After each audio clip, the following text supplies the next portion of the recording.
Hello guys, good morning. Magandang umaga sa ating lahat. Yan, maaga tayong bumangon ngayon kasi maaga tayong natulog.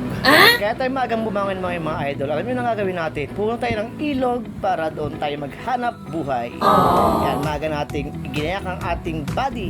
Kailangan kasi mga idol, kaya ito pala maaga kang bumangon, maaga kang gumaya para hindi ka abutan ng matinding init dahil mahirap sa ilog masyadong tirik na ang araw.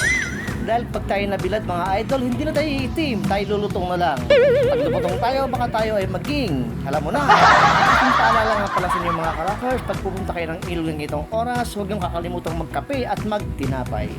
Pag nandudoon ka na sa gitna ng ilog mga idol, wala kang mabibilan ng kahit na ano, ikay gugutuming. Kaya kailangan magkape at magtinapay. Yes! At ito na nga po mga idol, binabaybay na namin ang daan patungo doon sa aming pagpupunan ng mga bato. At hindi basta-basta daan ang aming dinadaan mga idol, ngayon mga dinadaan kami mga tubig at talagang napakapangit talaga ng daan. Dumating nga po pala kami dito sa aming pagpulutan mga idol ay halos mag-aalas 6 na ng umaga kasi meron talaga isang karupan.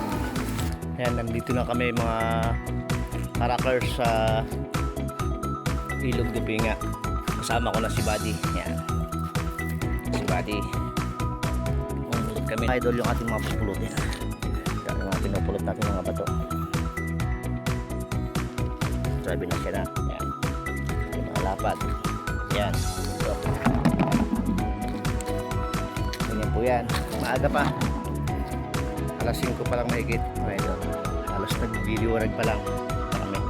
Ayan na nga po mga idol, nakapuno na kami ng isang pangarga ng aming body at kami uuwi na at dadalhin namin sa ating lugar ang mga napulot natin mga bato. Dahil hindi pa nakatapos din mga idol ang paghawak natin sa mga bato na to. May mga gagawin pa rin tayo mamaya pag uwi natin sa ating lugar.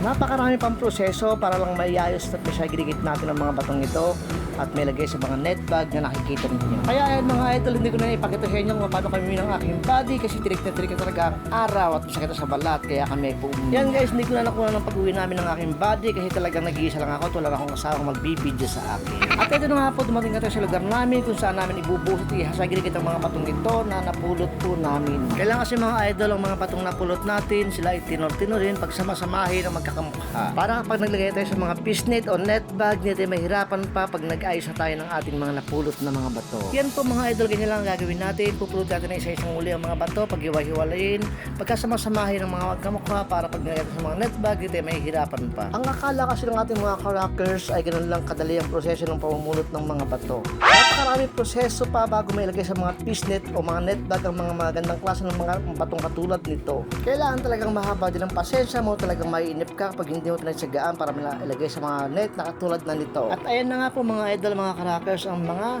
finished product na natin na for pick up na sa mga customer natin gustong mamili ng mga bato. Maraming salamat po sa inyo mga idol, mga karakers. Mabuhay po tayo.